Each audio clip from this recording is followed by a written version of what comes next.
jërë ngeen jëf mbokk yi ñu ngi leen di nuyu rafetlu seen ànd ak ñun ci Yegle TV dellu si waat nañ ñu ko baaxee bés bu nekk ci seen émission tolluwaayu réew mi nag ñu ci waxtaanee ci ay pàcc yu wuute waaye xam ngeen ne jamono bi ñu toll lu ñu koy waxee luy defu di waxu te luy waxu di njàmbat jamono ji njàmbat li yëpp mooy présidentielle bu 2019 ci bañu ci dëgmale ay fan itam des ngir ñu tàmbale lii di campagne électorale bi si jamono joj gis nañu candidat yoo xam ne dañu leen recalé du ñu bokk ci yooyu la jongante mu di nag loo xam ne tàmbale naa jur fante siro te eggaguñ ca bés ba gannaaw bu ñu jàppee ne président Macky Sall ak nguuram dañoo bëgg a faagaagal ñii di potentiel adversaire yi mu jàppees ne mën nañu koy di jafe-jafe bés bu ñu yeggoon ci ngoonuk ñaar fukki fan ak ñeent ci weeru janvier ci weeru février atum 2019 loolee moo tax tey dañuy dalal suñu gan fas yéene seq ak moom waxtaan wu yaatu ci wàllum politique rawatina itam tolluwaayu réew mi ci jamono ji suñu gan tey mooy Kalidou Niass nekk ancien député maire bu Wakhinane Nimzatt nekkoon itam membre ci li nga xam ne moo dikkoon comité interparlementaire bu UEMOA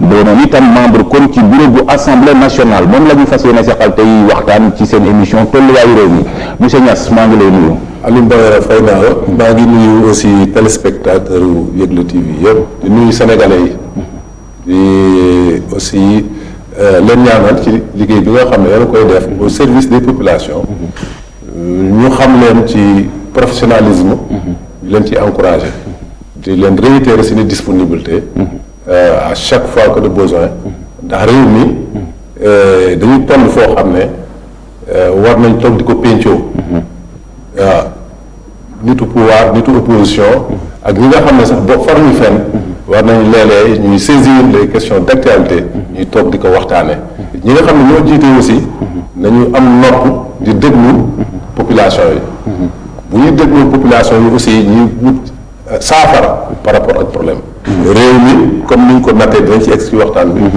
réew mi jamono bi foo laal rek mu ngi metti parce que li fi ne Sénégalais yi gisuñ ci seen bopp ba tax na ci secteur boo laal amul tey benn secteur boo xam ne da nga ko teg di ko càmbar te di ci gis loo xam ne dina la neex donc ala kulli yaalin daal ñuy waxtaane péncoo problème réew mi balaa leneen di ci xew kon da nga wax ne da nga bëgg wax ne réewum Sénégal fi mu toll kon ni ñu koy waxee yaramu màgget la foo laal rek loolu moom wax boo xam ne tey du yow wala man rek ñoo koy wax sénégalais yëpp ñoo jàpp ne secteur boo daal secteur bu difficile la tey boo demee ci wàllum njàng ak jàngale mais crise moo fa nekk suñu doom jàngatuñ te loolu mooy avenir réew mi boo seetloo jaaxle bi jeunes yi jaaxle nga xam ne ñii jàng nañu ñii ñu ngi wut métier ñii sax far amuñu formation amuñu métier lu dul dañ leen bàyyi seen bopp te ñu bokk ci réew mi boo demee ci wàllu dëkkuwaay sax nga xool Dakar Ndiaye mii nga xool région de Dakar nga dem ci Kaolack nga dem fu mu mënti doon ci biir Sénégal xam ne population yi même ci wàllu dëkkuwaay yi ñi ngi dund bu nga xam ne bu metti la wàllu approvisionnement sax en eau nguur boo xam ne depuis mu toog ba léegi mënul cerner mënul apporter des solutions par rapport ak rek jox Sénégalais yi ndox bu sell bu ñu mën a naan te loolu ñu nekk nag ci ay charte yoo xam ne wax dëgg yàlla booy natt yorub réew tey boo ñëwee ci wàllu approvisionnement en eau loolu lu ñu waroon a mën a régler la parce que loolu c'est vital wàllu santé gis nga syndicat yi ni depuis que président Macky Sall bi mu toogee ñu gis ne moom bi muy ñëw waxul syndicaliste dëkk daf leen a doon appâté pour jot réew mi signé ay accords yoo xam ne mise en œuvre sax yi nga xam ne accords yi te boobu ba léegi muy posé problème ñi ngi laaj tey en 2019 loo xam ne en 2012 bindoon nañ ko signé wax ne dinañ ko régler sans délai amul lenn loo xam ne ne régler nañ ko nga dem ci suñu jigéen ñi nga xam ne non brave femme yoo xam ne ñi ngi liggéey di daan seen doole mais ñi leen di exploité ci microfinance te gouvernement bi waroon apporter solution lu dul wucc ba élection jot mu leen di nax ci ay DER di jël seen carte d'identité di leen pour rek ñu pare seen candidat mën a éliminer ñi ci des mun naa ko contenir ci secteur yëpp de la vie donc situation bii ñu toll daal situation bu metti la. boo xam ne Sénégalais dans la dignité ñu ngi koy vivre. te bëgg nañu mu changer. d'accord Kalidou Niass may fàttali mbokk yi ne tam ne membre nga ci directoire de campagne bu Cheikh Hadjibou Soumaré yow tey gis nga ay candidats yu bëri yoo xam ne dañu leen recalé su ma juumul Cheikh Hadjibou Soumaré sax du bokk ci présidentielle yu 2019 tey ban jàngat nga ci mën a indi par rapport ak ni nga xam ne noonu la demee ba ci juróom ci candidat ñu bëri bëgg a taxaw ne président Macky Sall dafa tànn candidat yi mu bëgg ngir jàmmaarloog ñoom ñeneen ñi nga xam ne xalaat na ne problème la leen di ñu éliminer ko ndax yow da nga bokk ak ñoom ñuy wax loolu xalaat. bon damay njëkk a leeral leen mooy Cheikh Hadjibou Soumaré bu fekkee ne yoon rek la ñu teg. dina bokk ci élection yi war na bokk ci élection yi. mais moment dafa ñu toll nii ñëpp jàpp nañu ne du ci bokk. ndax dafa am lu xew loo xam ne. war nañ ko leeral Sénégalais. muy lan. mooy gis nañu régime bi gis nañ le pouvoir gis nañ ministre de l'intérieur gis ministre de la justice. ni ñu jëlee instrumentaliser justice instrumentaliser conseil constitutionnel. pour éliminer ay candidats. ah kon da ngeen waaye dafa am instrumentaliser. waaw loolu. ok. loolu du man perception boobu sénégalais yépp la. ok parce que anam yi nga xam ne li ñu imposé. parrainage loolu rek waroon na mën a yee nit ñi xam ne ñii am na lu laxasu lu dul rek li ñuy wax rationaliser les candidatures. parce que loo xam ne nii pour ñëpp la. surtout que Sénégal am tradition de consensus nga xam ne lépp lu dem ci matière électorale dañ ciy waxtaan ba jubóo. dama yaakaar ne. loolu bu fekkoon ne rek la loolu kese moo nekkoon yéene bi. mooy fexe ba ku war a nekk candidat te nga charte yi nga matal ko nga bokk ci élection yi fekkoon loolu rek la duñ ko imposer ni ñu ko imposer ak nag débat à l'Assemblée vote sans débat à l'Assemblée beneen bi mooy biñ ne parrainage yéen gis ngeen ne même jour dépôt ba pouvoir de ni mu def pour imposer ni ñoom ñoo nekk premier pour ñuy déposer gis ngeen xeex bi fa amoon ba ka fi nekkoon premier ministre ndaw soosu ñu koy gazé. Aminata Touré. ñu ko waaw. donc xam nga ne bu fekkoon rek lu jaar yoon la. gisuma lu ko jaar surtout ñoo xam ne nee nañu am nañ 2 millions gisuma li jaar ñuy xëccoo di fanaan ci biti pour rek njëkk a déposé boobu dafa am loo xam ne galgal yu mu roof. leneen li mooy opposition bi nga xam ne candidat bi l'opposition yi nga xam ne dañuy déranger nguur gi te Hadjibou Soumaré bokk na ci parce que. Hadjibou nit ñi xam nañ ne nitu jàmm la nit ñi xam nañ ne am na xam-xam nit ñi xam nañ ne nitu pas-pas la kooku nag bi mu ñëwee wane ne moom amul kenn koo xam ne ni boot na ko lu dul intérêt supérieur sénégalais lay xool ca la woote ñu mel ni man ñëw fekk si ko mu dem teg candidature am ay sénégalais yu bëri ñu mel ni man parrainé ko ñu ko parrainé ba pare d'une façon injuste la ñu ne recalé nañ sa candidature waaye yoon bi aussi dëkk bi aussi dafa am yoon maanaam ñun dinañ topp mbir mi ci ñi nga xamee ne noonu la ko charte pour dem élection noonu lañ ko tëralee code électoral ni ñu ko tëralee ginnaaw parrainage bi ñu ko xamee ne imposé nañ ko mooy ñun ginnaaw léegi def nañu publier nañu la liste provisoire des candidats yoon may nañu ñun ñu dem def recours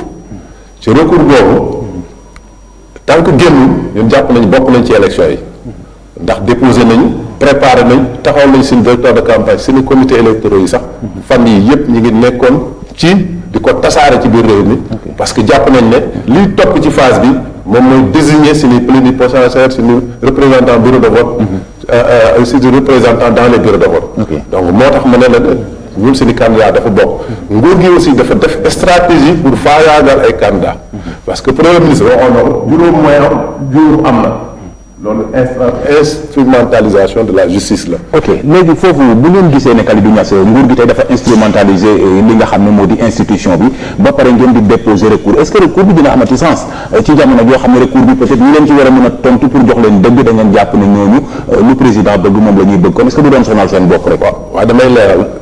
man pour man dama jàpp ne. dafa les institutions xëy na. bii am tey moo amoon bi Abdoulaye Wade mooy am ëllëg ngi remplacer Macky Sall. institution yi ñi ngi fi Sénégal. pays d'institution la am na nag ñi fay nekk ñoo xam ne. ñooñu mën nañ leen instrumentaliser waaye du ñëpp. am na ñu ci gëm seen bopp. waaw. ok boo demee Kenya loolu moo amoon Kenya. ñu dem juge électoral bi. conseil constitutionnel bi annulé un résultat. parce que dafa bëgg am liberté. parce que ñuy wax day àtte devant Dieu. et devant les hommes. selon sa conscience nga àtte lii dëkk.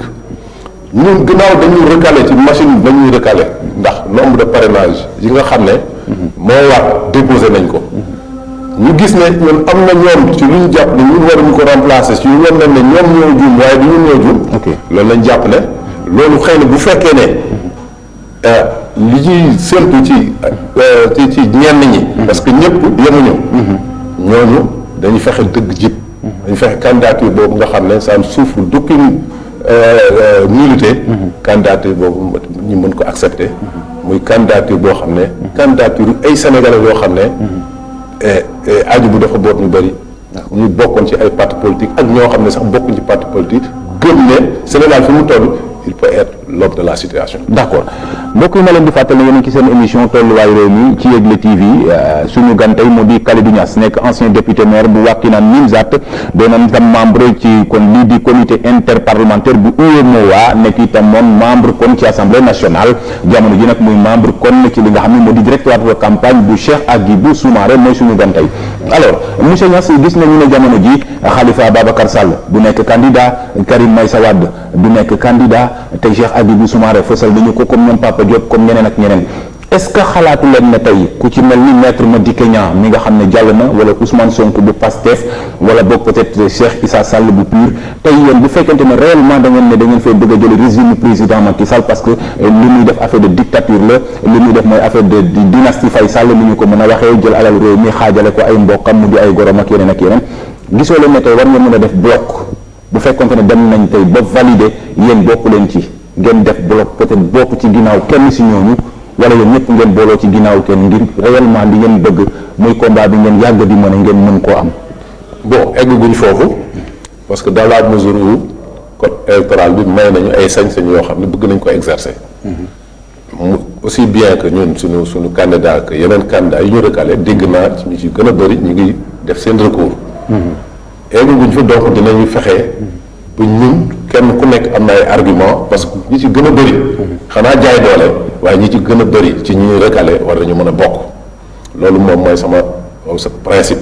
donc maa ngi exprimer sama solidarité pour ay milliers de Sénégalais yi nga xam ne pare nañ candidature Karim Wade wala bu Khalifa Sall wala ñeneen ñi nga xam ne dañ leen recalé ñëpp parce que ñooñu ñëpp dañu am baat ci réew mi parce que bu fekkee ne dañu ne code bi dafa demander à ce que ñu am au moins 53 000 wala au plus 66 000 ñoo xam ne dañ lay parrainé je pense que ñi nekk conseil constitutionnel war nañu xool seen diggante ak yàlla xool seen diggante ak askan bi xool lii intérêt Sénégal ba ki nga xam ne nii parce que wax ji lan la mooy ay électeurs yu taxaw parrainé candidat je pense que warul nekk problème ba léegi mënuma désespérer bokkuma ci xeet ñi nga xam ne dañuy désespérer mais mbir mi kat dina jaaraat fa mu jaaroon parce que preuve bi ne mën na jaar na ne mooy code bi moo mayee ne ñu àtte woon yow ci loolu ngay dem ne di ngeen di juumoon waxuñu da ngay dem ci beneen palier ci biir conseil constitutionnel ngay dem ne leen lu yaa àtte woon ne du ma bokk léegi voilà élément yi mooy woon ne man mii war naa bokk donc may ñoom ma leen di dénk nañu xool intérêt Sénégal bu ñu seen intérêt benn candidat bi nga xam ne dafa bëgg kut ne tey damay amaat deuxième mandat ndax nañu xool ne am nañ seen nawle bitim réew yoo xam ne tey boo le candidat du parti au pouvoir RDC mooy jël troisième te adduna bi dafay dox kenn ku nekk ñoom da nga ñëw sur terre pour benn mission da nga bàyyi woy bu rafet comme bu Kéba Mbaye wala bu juge Kenya boobu tey ñu bañ a inspiré wu ci li nga xam ne mooy juge constitutionnel esprit bi nga nekk di wax ni tam bu ñu waxee dëgg bi yàlla bëgg rek est-ce que loolu nekkul ay gént ci yow ci Sénégal suñu Sénégal bi esprit boobu amuñu ko waaw xam nga nag man bi may militer politique c'est-à-dire seetu moom lu yomb ba ma ciy dugg jamono boobu PS moo amoon hégémonie am administration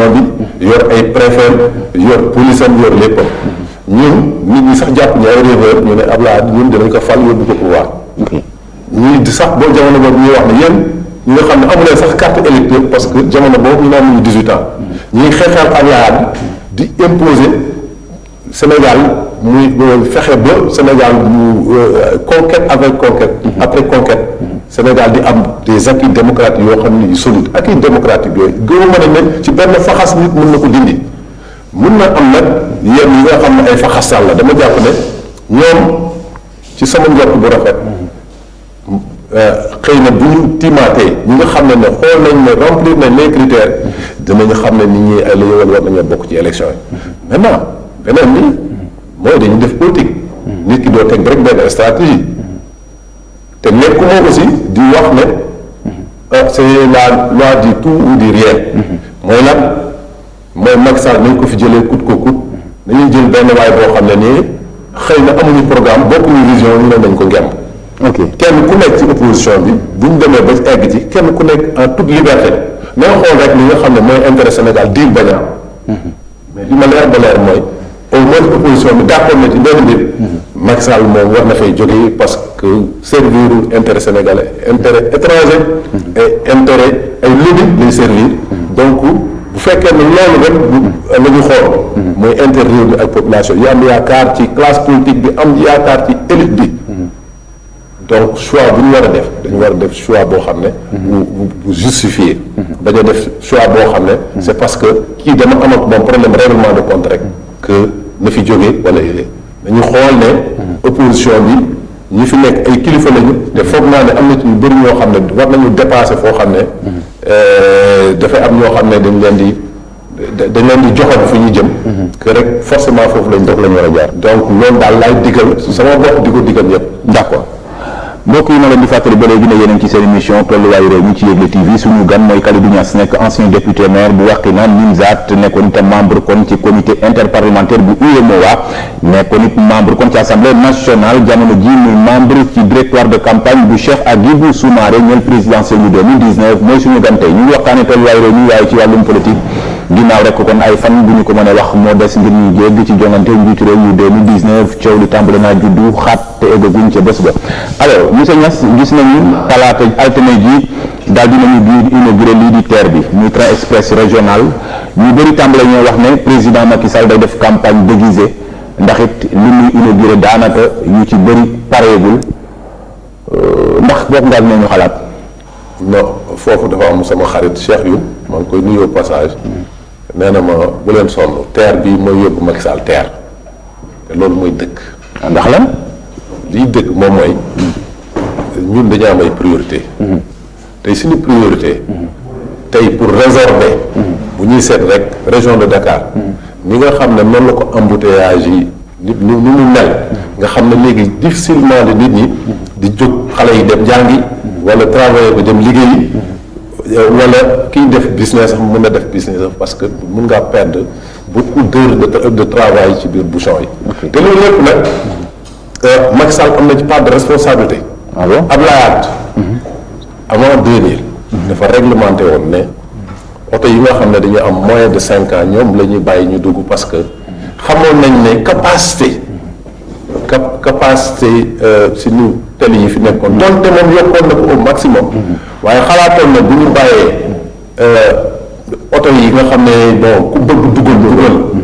dinañ àgg foofu lim boo xam ne circuler Dakar dina difficile moom mu ñëw par des mesures populistes mu ne da koy yokk ba 8 ans donc normalement war naa taxaw mu baalu Sénégalais yàq ne leen man kat boobu damaa gisoon rek ne ba may fal boo tax nit ñi war nañoo seetaan boo xam ne jëm ci campagne bu ñu voté nit parce que nit kooku dafa wax rek li la neex nañ seet li nga xam ne mooy intérêt Sénégal donc foofu futal nga beneen bi mooy dama yaakaar ne ñun tey li nga xam ne moo ëpp solo ci li ñuy réglé moom mooy dem bi ak dikk bi surtout ci biir Sénégal tey dafa mel ni plusieurs Sénégal moo fi nekk Sénégal moo xam ne boo fi ñëwee comme Paris sama benn xarit kilifa burkinabé bu ñëw fii keroog mu ne ma vraiment votre ville là maintenant c'est comme Paris mais loolu du tàgg gàcce la parce que boo génnee Dakar nga dem Thiès nga dem feneen nit ñaa ngi am problème yoo xam ne ni ci àdduna fi mu toll en 2019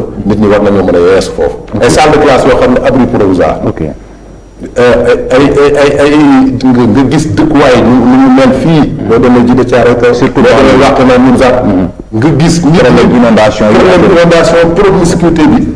ndaw ji entassés dans des salles de classe sa doom sama jarbaat ñu nekk ci ay salles de classe yoo xam ne yu doy waar nga dem poste de santé bu doy waar nga dem dispensaire ba ci boppam amuñu mercurochrome pour faj donc bu ñu nee dañuy ñëw jël 1400 milliards di ko def ci benn train boo xam ne man jàpp naa ne li ëpp ci Sénégal duñ utiliser tronçon ndax la cette facturation sax moo metti ndax boo ko comparé ak bu nekk Maroc wala bu nekk Nigéria nga xam ne ñoom ñi nga xam ne ñoo ko concevoir ne di koy def ba démb ñu naan dañuy sax inauguré lu pareewul man loolu mosuma ko gis lu pareewul loo xam ne nee nañu 6 mois ci kanam bëgg cee campagne ba tax nga ne dama koy inauguré te parewul loolu yëpp sénégalais yi la te foog naa ne sénégalais li ñuy wax mbéju kanam borom moo koy fajal. kon dafa mel ni yow séddoo ak askan wi naan président dafa ne ñu def campagne déguisée. déguisé lay def boolee ci encore ñun dañu am léegi président boo xam ne ndekete ñun yàgg nañ ko wax ñun politique ndekete dafa détaché wu de réalité Macky Sall xamatul lu xew ci réew mi de. loolu moo fa Macky Sall xamul ne ci réew mi. Macky Sall ci président bi non xamatul lu xew ci réew mi. am na ay RG. non waaye mais xam nga ça dépend ci ndax mu ngi liggéey wala liggéey bu fekkee ne RG bi bind na jox ko te amul temps jàng ko mun naa jàpp ne lii xew ci réew mi dina ko rëcc. te lii xew ci réew mi da ko rëcc ci lu bëri. parce que léeg-léeg nga dégg ku mu wax gis nga keroog boo ko demee Touba di jaawale màggal bi la na ko waral ndax ñibbi sëñ Touba la wala dem bi. foofu nga xam ne kon donc moom li ko raw ci réew mi dafa bari nga gis muy wax salaatu ala faatiha nga xam ne li ko raw ci réew mi bari na ak yeneen tey secteur boo dem day dem nga gis ko mu toog nga xam ne kii sonn na kii mu ngi nelaw. parce que xamul li xew ci réew mi. loolu moom moo tax priorité yi mënu ko xam. li ñuy def mooy neexal tubaab yi nga xam ne. ñoom comme ñoom jàppale woon nañ ko.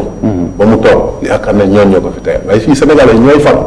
ok jamono bi ñu toll monsieur Niass bu fekkente ne Sénégal comme bi fi ne tout le temps dañuy bàyyi tubaab yi ñëw di ko jël kon nga yaakaar ne indépendance bi ñu doon ne am nañu ko jëlee ko 1960 est-ce que du lu ñu wax noonu rek waaye nekkul réellement lu ko donc mu ba léegi ci wàllu esclavage la ñuy dund. Sénégalais yi yu bëri mën nañu seede li may wax.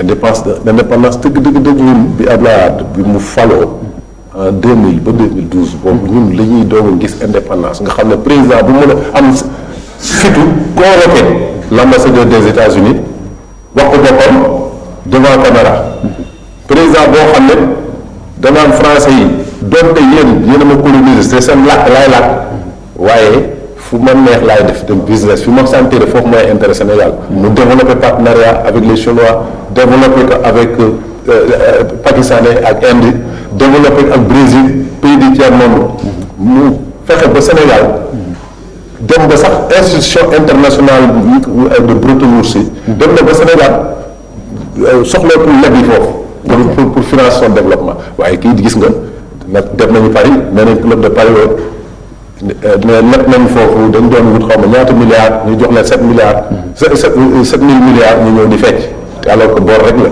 te ba léegi nag waxuñu sax nit ñi lan mooy condition bor bi parce que bu ñu lay lebal tey je pense que bonne gouvernance waruñu la exiger ñoom bi ñuy leb dem foofu ñu ngi leb ba ñu ñibbi si fii di tëgg ay sabab ñu leen ñu wax ne am nañ plus que li ñu demandé woon war nañu wax ci yenn condition la te nag egg nañ Sénégal foo xam niveau d'endettement boo xam ne c'est inquiétant tey zone UEMOA bi yëpp ñun ñoo le pays le plus endetté loolu problème la ok ñu toll ci moment boo xam ne ñu bëri dañu jàpp ne waruñu dëgmal ay élection président Macky Sall di ngàlloo boru Sénégal parce que xamul ndax dina gagné wala du gagné mais est-ce que côté boobu itam waruñu jàpp ne état continuité la ndax Abdoulaye Wade ñàkkul bor yu mu fi bàyyi woon te président Macky Sall bi mu ñëwee moo ko. Abdoulaye li mu fi bàyyi woon ñëw ma fi sax ay chiffres c'est dommage mais li mu fi bàyyi woon Macky da ko dépassé de très loin. ah bon ni mu ko dépassé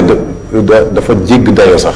ok te loolu malheureusement et après quel que soit ki toog parce que bor la boo xam ne Sénégal moo ko contracté donte Macky moom moo dem négocier ci ay conditions yoo xam ne wala ci ay conditionnalités yoo xam ne arrangé wul Sénégal mais kii toog à partir d'avril 2019 kooku moo koy nar a gàddu suñuy doom yi nga xam ne ñun ak suñuy doom parce que ñun moom li ñuy wax naan PSE waroon nañu mën a leeral nit ñi ne ñoom dañoo dem ba engagé ay génération future loolu àq bu rëy la ñi nga xam ne ni juddooguñu sax sa sët bu juddoogul yaa ngi jël bor di ko teg ci kawam loolu amel nañu nit ñi àq amel nañu réew mi àq te foog naa ne Sénégalais yi dinañ ci mettre un terme très rapidement. mais Sénégal aussi na nangu ne émergé na de dox na de ci nguuru Macky Sall bi. moo dox na pour une certaine classe ci pour ñan la dox. Sénégalais yi gis nañ ci seen bopp. ñoom Farba Ngom la du dox. ah bon. pour ñi nga xam ne. xanaa Farba Ngom rek nga ñëwee. waaw Macky Sall bi kay ñu ci kii bëri na. non en tout cas pour une certaine classe. ñoom dox na ci ñoom bu baax. waaye boo demee wax daanaka zaat gi mu jógee. nga dem jiddu caaray kaw. nga dem Malika bee nga xam ne bés bu nekk ñu ngi sillonné mbedd yi. nga dem ci garage mécanicien yee nekk fële ci wax naan Nimzaat. nga dem ci marché bees boobu nga xam ne ñaari commune ñu ngi koy xëccoo parce que amuñu ressource. nga dem ci hôpital Dalal Jàmm bi nga xam ne bi Abdoulaye tabaxee lépp ba kii ko ba léegi ñoom mënuñu ko exploité. ndax loolu gën a nekk farata terre boobu. ok nga gis. nga gis. lycée Limamoulaye li mu yenu te bés bu ne ñu ngi ragal ne lycée bi dana daanu ci kaw suñuy doom. loolu ku leen wax waxu émergence dama leen a yàq. mais lan moo tere aussi côté boobu Kalidou Niass yéen ñi nga xam ne yéen ay autorité war ngeen ay ndombal tànk gérer gox yooyu ngeen taxaw aussi fësal seen bopp wan président ni nii la ñu bëgg ci suñuy localité parce que itam ci ñoom seen i at ngeen mën a sukkandiku tam ba développé seen i mais loolu mooy dëgg li nga wax mooy dëgg xam nga liy dëgg mooy ñi fi nekk tey dañu jàpp ne ay sénégalais lañu ëpp ñu mérite kenn tey ñoom la yàlla dogal ñu jox leen ko. mais xam nga liy doxal réew mooy. buñ la dénkee. nga war a jiite mais da ngay doxal ko ak sa xalaat. mais jëlaat lu boole ci yeneen xalaat yi parce que pour doxal réew mi. amul benn xalaat bu ciy ëpp. gis nga lii en France. gis nga ne président bi dafa entamé tey. dafa entamé tey ay consultation citoyenne laa ko mën a wax. mais dafay déglu. français yi. ne leen jamono yëpp yéen a ngi ñaxtu. bëgg naa li ngeen di ñaxtu ñu ci indi ay solution maa ngi leen di poser ay questions yii. dem na sax ba mode de gouvernance mu ne na ngeen ci wax. ndax bu ñu demee ba ay jamono. ndax waruñu dellu si ci yéen def référendum laaj leen lan mooy seen xalaat. mais ñoom ni ñuy jiite réew mi sax arrogance bi dafa ëpp. ah bon mais gis nga ko un ministre de l'intérieur buy taxaw. wax lu ko neex wala ci président bi ko gisee nekk keroog xam nga bi muy def bi ñu koy def bi ñuy def présentation de vote. gis nga journaliste posé question mu ne ko maa bañ li ma neex laay def. ok gis nga président bi à chaque fois bi ñu waxee en matière électorale mu ne j'ai décidé jeex na. ok gis nga bi ñu ko wax affaire rakk ba kii dafa ne tant pis man li ma neex laay def affaire pétrole gis nga ni mu koy gérer. ok affaire pétrole bi loolu rek waroon na jar ñu boole xalaat ne ñun nag. fu ñu war a taxaw wax ko wax nañu ñu ngi koy doxal ñi ngi dox di wax di wër di wax parce que ci Sénégal lañ bokk duñ ko tàyyi. ok mais ñi nga xam ne ñu nag ñoom ñoo yoree appareil d'état boo waxee tamit te ñoom dégluwuñ la tamit sa wax xëy na du jëriñ dara mais du tey ñun dañu continuer wax. ok te mosuñ cee jóg. ok ñu gis fii waxtaan bi nga xam ne président woote woon na ko ca palais ngir seq ak yéen ñëpp waxtaan problème seen problème yéen opposition bi tam Kalidou mooy fu leen woo ngeen bañ ba pare tout le temps ngeen bëgg toog di ñaxtu bu ñu leen woowatee ngir waxtaan yéen tam da leen dem waxtaan. waaw defoon ci waxtaan ah. yow gis nga processus électoral bi keroog bi ñu. dañ leen di war a ngeen di def ba pare Sénégal non wax ji boo ko waxee noonu dafay simple. dafa am jamono boo xam ne indi nga xaw a compliqué ko. non parce que c'est plus compliqué que ça. parce que bu fekkee ne waa ji. bëgg na devant caméra moo ne mu ngi waxtaan. te bu fekkee ne mu ngi doxal. maanaam li ñu fi waxtaanee du ko doxal day wax ne man maa décidé gis ngeen ni mu def Amadou Mokhtar Mbow. kon da nga di wax ne woote liste rek. ok Amadou Mokhtar Mbow kay moom la àndal. du moom dafa dem si yenn charte de bonne gouvernance entre les deux tours. ñu pare mu jël fi si ne alal bu bëri ñu jox ko ñoom Amadou Mokhtar Mbow ñu financé mu ne leen liggéey lépp ci ñu xool naka la ñuy mën a suñu système de gouvernance ak institution naka lañ koy defal ñoo ñu dem di bind tëju donte man dañ koy def dama contrôle parce que dama waxoon ne jamono boobu li ñu doon def doon priorité dañ ko doon def rek pour déstabiliser réew mi. ok mais gis nga ñooñu ba ñuy defee bu fekkee ne logique moom ñi jàppale nañ la ba nga falu ñu ne léegi dañu war a appliquer les conclusions te noonu la ko signé woon da koy signé pour que assises nationales yooyu conclusion ñu appliqué ko ñu dem ba bëgg cee génn mu taxaw mu ne léegi def leen kii mu érigé ko en commission jox leen xaalis ñooñu dem ba pare seen conclusion jox ko mu ne leen moom en tant que président moo ciy seppi lu ko neex mais yabaate weesu loolu te ñooñu kat moo ànd ak ñoom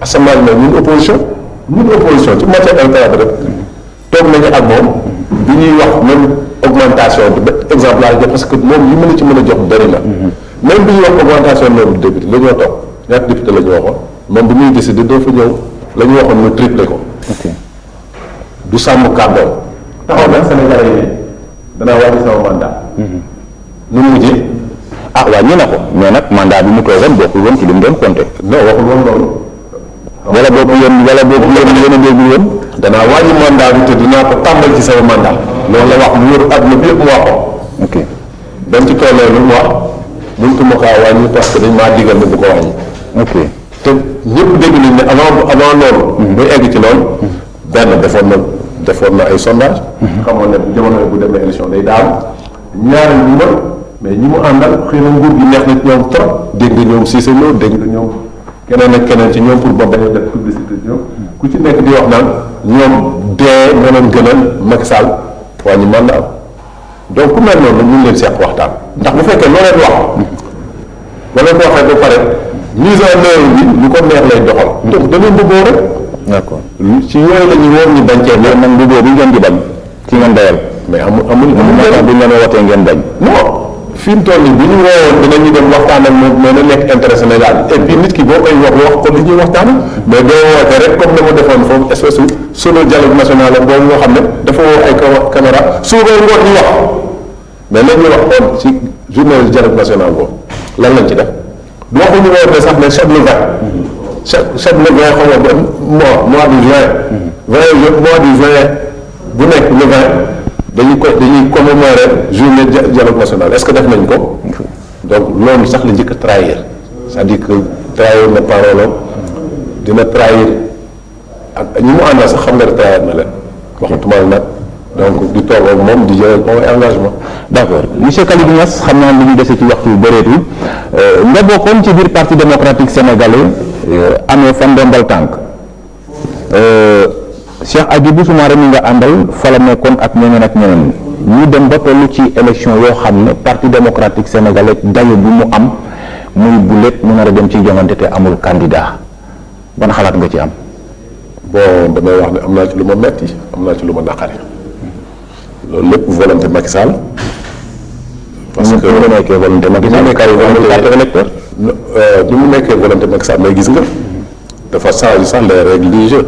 ah bon changer les règles du jeu mooy disposition bi mu yokk ci article je crois L57 pour wax ne léegi balaa ngay nekk candidat da ngay nekk électeur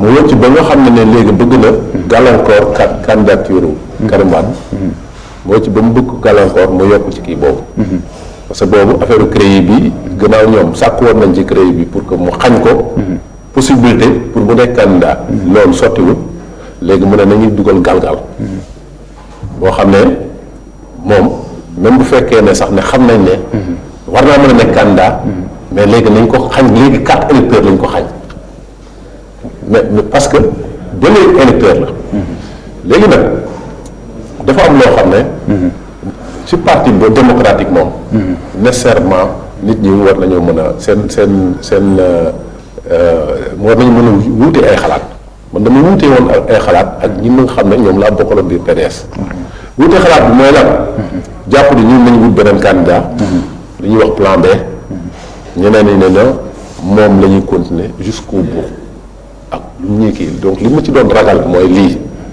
loolu moo taxoon ci jamono moo xool ne parti bii kat mooy sama parti moom laa bëgg bu ma sañoon le prochain président du Sénégal ci parti bi lay jóge gannaaw aw ma loolu te gis naa koo xam ne xam naa ne mëbët bi Sénégal bi Abdoulaye amoon ci Sénégal xam naa am na koo xam ne sénégalais boo xam ne mu ngi ci moom remplir na les critères boo xam ne de probité morale intellectuelle koo xam ne yore na réew xam na ko moo tax ma ne lii du ma ci xeex du ma ci xuloo wuute nañ ay xalaat waaye ba léegi ñun ñoo bokk au fond li ñuy xeex mooy régime Macky Sall bi non pas daf ñoo def lu ñu metteeg yooyu loolu sax mu ngi ci waaye intérêt Sénégal mooy ñu fexe ba Macky Sall ñu wàcce ko ok d'accord léegi yow ci biir loolu gis nga ne Hadjibou Soumaré moo la doy dem nga foofu tey bu ñu bëggoon xam tuuti rek ci seen programme boo xam ne Hadjibou président def na ko bu ñu ko joxoon réew mi en 2019 Sénégalais war nañoo mën a changer air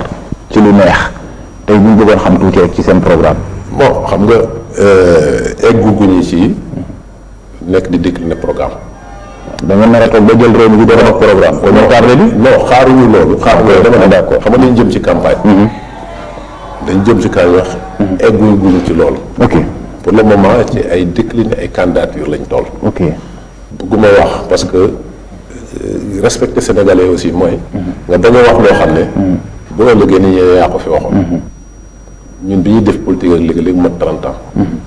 fa ma nekk fa woon fa simple citoyen dem naa ba nekk fa maire nekk fa député. ba léegi kenn yaruma ci ay kàddu yoo xam ne wax naa ko fa. ci wala ay digge yoo xam ne def ma ko. waaye jàpp naa ne. Hadjibou Soumaré ñun ak moom ñu ngi doon tëgg. programme boo xam ne. bëgguma toog tey fii di ko wax. te awma ndigal bi. wala ànduma ceeg ñi ma war a àndal mais li ma leer ba leer parce que li ñu ne élection du président de la République c'est le rendez-vous excusez-moi le rendez-vous d'un homme avec son peuple donc moom la ñuy fal ëllëg normalement sax moom mooy décliner programme ñun nag comme ñoo ànd ak moom dinañ ko jox ay xalaat te comme ni ma ko xamee xeebul kenn toog nag ay mécaniciens yu jóge sama commune ñooñu wax ko mu ne leen li ngeen wax ni mu ngi sama programme mooy naka la ñuy moderniser surtout sax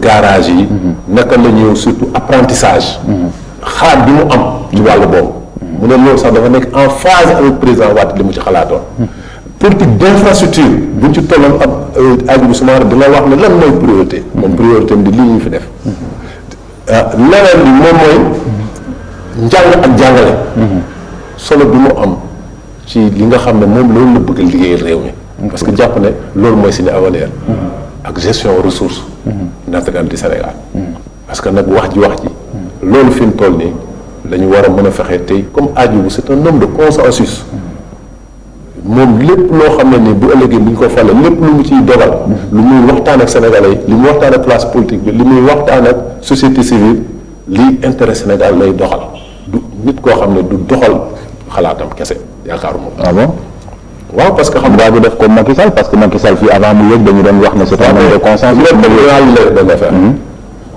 am nañ ci moom yaakaar formation Abdoulaye Wade la ñor attention am nañ ci moom yaakaar gis nañu mu doxal mais duñu ay Baye Fall yoo xam ne dañuy ànd ak moom bu ëllëgee mu def loo xam ne nii gisuñu ci suñu bopp mooy gisuñu ci intérêt Sénégal ñu topp di ko wax naan yaay waaja Macky Sall mii ci ñun la nekkoon ba mu demee ba gisul bopp bi gisul li ñuy def gisul ci boppam dafa génn ber daaraam moom ak ñu mu àndal xëy na sax dafa dem ba trahir espoir boobu ah bon mais loolu moom moo waral moo am divorce entre moom et son peuple ok ni ñu ko falee woon xam nga 65% yow xalaatoon Macky Sall mu di am 35% élection yi loolu mooy divorce bu gën a problème. mais yéen fu ngeen teg loolu Macky Sall liggéey na li mu war a liggéey si réew mi mu ngi inauguré ay terre di inauguré aéroport international Blaise Diagne inauguré fii arrêtement Dakar inauguré fii pôle urbain bu Diamniadio. lan moo tax muy. loolu yëpp ay réalisation la. lan moo tax muy sélectionné ko ay candidats du wóolu boppam rek tëgg làmb gi ne.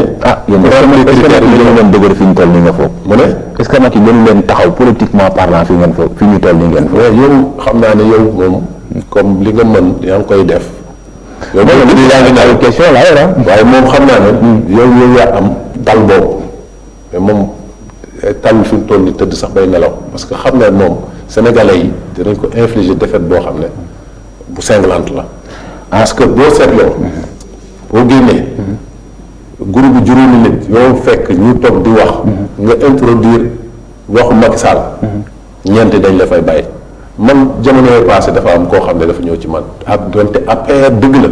dafa ñëw ne ma bi ñuy commencé parrainage mu ne man de li ma jaaxal mooy ñun kër gu ñu dugg bu ñu nee parrainage bu ñu boo commencé pour Macky Sall ñu ne du laagali te APR la kilifa APR moom moo wax la man moom tiital naa seen waa ji nag li ko ay sëriñam digal mooy say buuru politique mooy bu candidat yu bëree da nga dem deuxième tour da ngay fexe ba déjà comme da nga am gap bu rëy boo xam ne da nga ko war a combler da ngay fexe ba wàññi candidat yi loolu moom réussir na ko. beneen bi moom mu yaakaar ne dana def comme ni mu defoon ci législative yi empêché waa Touba ñu voté empêché Matam ñu voté parce que boo seetloo région de Dakar 1,5 million et poussière tey bu ñu demoon élection yoo xam nga ne Macky Sall fii ci région de Dakar bi. mënu fee am 35%. élection yi passé moins de temps. ah bon dégg nga Guédiawaye gi mu jógee. du fa am 35%. te région Dakar bi. bu ma yemee Guédiawaye fa la rakam nekk muy Aliou Sall. ndax élection yi passé Aliou Sall gars yi waa banlieue bi ñu ngi koy gërëm nee nañu liggéey na fa de. opposition bi réunie ñaari liste opposition yi fa nekkoon waa taxawu Sénégal ak coalition Soppi. bi ñu dajalee seen voix ñun ñoo ko rawee de 3000 voix. ok dégg nga. ok donc amuñu foofu ñoom 35%. boo demee ci région de Diourbel. nga xam ne Mbacké yi presque c'est plus de c'est plus de 400,000 électeurs. en tout cas les chiffres sont là. dégg nga. boo demee région de Diourbel. nga xam ne Mbacké rek c'est 289,000 électeurs. yoo xam ne Macky Sall mënu fa am 30%. dégg nga yéen nag fi ngeen bëgg a dëkkal sama waa ji moom yomb na de. dégg nga fii ëpp électorat laa lay wax man du ma dem ci des ay Matam mën nañ ko bu amoon 100% Matam tamit. Matam mënul tax mu gagné premier tour. ok parce que Matam c'est rien. ok Matam. ok Matam tey c'est 20,000 région bi yëpp laa lay wax. c'est 202,000. donc Guédiawaye lay xaw a tolloo. ok Guédiawaye c'est 185.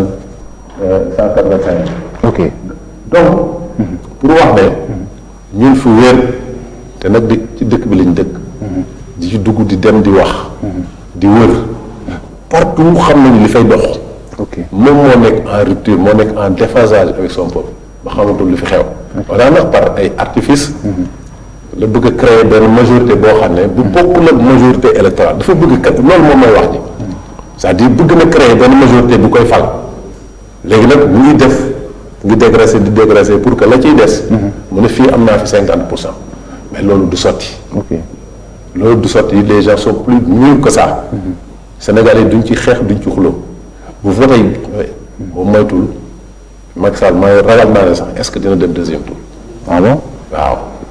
ah ak seen xaajaloo bi ngeen def ni yéen opposition bi kii jaar fii kii jaar fii. moom regroupé waat kat. moom xaajaloo la leen daf leen ñëw regroupé waat. non instant bi da ngeen xaajaloo parce que Sonko bu bëggee demal boppam agi bi bu dee validé nañ ko mu demal boppam kii demal boppam kee demal boppam est-ce que itam ngeen foog ne li mu bëgg lay def rek muy diviser pour mieux régner man lay def. loolu xaajaloo amati kenn ku nekk xam nga lii du élection raw gàddu. comme élection législative yi nga xam ne foofu la ñu waroon a daje.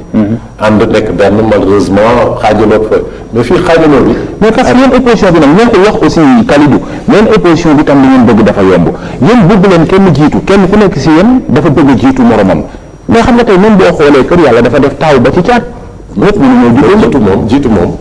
est-ce que mu ngeen la doon kenn jiitu tey réellement liy di seen problème yëpp tam saafara wuñ ko comme ni ma la ko waxee. sax xam nga ci Aliou Mbada ci matière électorale. critère bi nga xam ne moom ci la nit ñi mën a sukkandikoo ba wax ne kii mooy jiitu. élection rek la. ok mais élection bi loolu sax dina ci servir à quelque chose. d'accord élection bi xam nga élection législative bi ñenn ñi yore PDS yaakaar ne du am dara. PDS moom mooy la première force politique. devant même l'APR. APR kenn xamul ko léegi muy posé. ay groupement ñoo la àndal.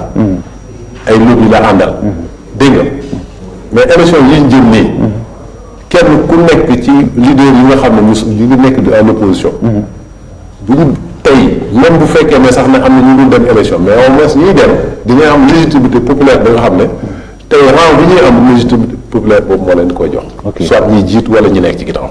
ok loolu la élection di servir. ok te loolu coalition yu yaatu comme yu mag yi affaire boo ko seetaa sax affaire bu ragal la rek.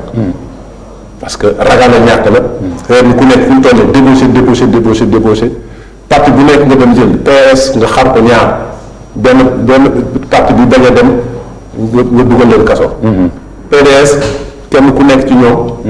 PDS kenn ku nekk ci ñoom nga nekk di leen débauché. PDS kay ñëpp daw dañ dem fa. déedéet am na ñu des. xaaj boobu dem nañ les plus valeureux. Ousmane nga nuyu fa. ñooñu Abdoulaye Ba bëgguma leen qualifié. lu tax bëgguma leen qualifié. ñoom ay Abdou Ndiaye ñu ngi fa. dama wax ne bëgguma leen Serigne Mbacke Ndiaye ñu ngi fa. mais sénégalais yi tey buñ doon dénk. dootuñu dénkati Ousmane Ngom duñu dénk awa ku. te ñoom ñoo nekkoon ay homme fort Abdoulaye Wade. waaw mais à un moment donné dañu xool seen intérêt personnel. ok xooluñu intérêt réew mi. mais est-ce que du politique Sénégal aussi franchement parlant mooy doxee noonu quoi maanaam fi sa intérêt nekk rek ngay viser. waaw mais am na ñuy doxee noonu am na ñuy doxeewul noonu. ah bon ndax dafa am gis nga opposition bi am na ñi fa nekk boobu ba léegi demuñu man ci laa bokk am na ñu mel ni man. ñoo xam ne amul lu ñu leen miraatewul mais dañu gëm ne c'est-à-dire que bon ñii ñu ngi tey au pouvoir par la volonté des Sénégalais. mais par la volonté des Sénégalais aussi ñoo ngi opposition. boo liggéeyee. xëy na mën nga bénéficier de nos confiance. donc ñun ci loolu la ñuy dox. d'accord gëm nañ ne am nañu des choses à proposer aux Sénégalais. gëm nañ ne en 2012 jumte dafa amoon nag. bu ñu waxantee dëgg. jumte dafa amoon. moo tax à chaque fois ñu leen di wax ne li leen defee 2012. dañu góorgóorlu par la mobilisation. par la détermination. dañu fexe ba mu bañ leen dalati. ñu xam ne mbirum réew du caaxaan surtout que réew mi ñu toll nii. lu bii ci dox dafa bari. ok monsieur Kalidou Niass maa ngi lay sant bu baax di la gërëm waxtu bi jeex na tàkk xëy na dese na yeneen ponk yu ñu war a waxtaane waaye technicien bi nga xamal ne waxtu bi moo jeex tàkk ma bàyyi la rek nga tàggoo ak mbokk yi ñu doon seetaan ci Yeumbeul TV. Alioune Badara maa ngi lay gërëm bu baax di gërëm équipe bi nga xam ne moom nga àndal. mooy technicien yi caméraman yi. gërëm aussi seen direction. ci liggéey bi ngeen def. nga xam ne yéen a ngi yemale. parce que jamono bi yemale moo xaw a jafe. surtout ci dans le traitement des informations. gis nga ni mu demee jamono yi nga xam ne presse bi ñëpp dañ leen a féetalu benn côté. mais yéen da ngeen a nangu nekk ci digg bi jox ñëpp la parole pour ñu exprimer wu. maa ngi leen ci encouragé loolu laa la mos a xamee nag. seen ligne éditoriale bi aussi maa ngi leen ci encouragé ci loolu. Sénégalais yi ñuy déglu aussi. lépp loo xam ne wax nañ ko fi pour defar la. bëgguñu manqué respect kenn. mais intérêt réew mi aussi duñ ko négocier. donc loolu moo ñu tax a jóg. maa ngi gërëm aussi ñi may jàppale guddeeg bëccëg di ànd ak man. di liggéey pour Sénégal kenn ci ñoom Cheikh Dioum ñoo ànd. ak Babacar bi nga xam ne ñoo waroon ànd léegi. ak kilifa yi nga xam ne maa ngi bokk ak ñoom ci aju bu 2019. sama grand frère Amadou Bari le sénateur Amadou Bari. Abdoulaye Dramé de Thiès. ñooñu ay nit ñu baax lañu. ak Cheikh Hadjibou Soumaré ak ñeneen ñi nga xam ne ñoom ñëpp ñu ngi staff bi mënu ma leen lim. mais gën nañ ne daal ne ñun dañuy ñëw pour apporter quelque chose dans l'édification de la nation sénégalaise. donc lu ci baax ñu xam ne du ñu yàlla moo ñu jàppale. mais lu ci dëng aussi ci wax ji wala ci comportement. njuumte lay doon rek. ñu ngi ciy jéggalu. donc jërëjëf wa salaam. jërëjëf maa ngi lay sant bu baax di la gërëm Kalidou Niass mbégte mu yaatu laa mën gërëm la itam ci si bi ñu nangul ci waxtaan bi leen ay fàttali ne ancien député maire la bu Wakhinane Nimzatt nekkoon itam membre ci comité interparlementaire bu UEMOA nekkoon itam kon membre ci assemblée nationale waaye jàppale ne kon jamono ji membre la ci directoire de campagne bu Cheikh Hadjibou Soumaré ñeel présidentielle yu 2019 mbokk yi émission tolluwaayu loolu ñu la woon fii ci Yeumbeul TV maa ngi jaajëfal ñëpp jaajëfal ñu ñoom Mohamed Dieng Amdi Moustapha Niang ci caméra bi jaajëfal bi tam bu baax Cheikh Youm mi nga xam ne moom nga àndal muy sama invité bi maa ngi leen di jox di daje ay bés yi di ñëw kon bu ci yàlla àndee yàlla muy borom jàmm si jamono itam te ku mu defal jàmm nga am jàmm yàlla nañu yàlla boole defal jàmm jërë ngeen jëf mbokk yi ci teewlu bi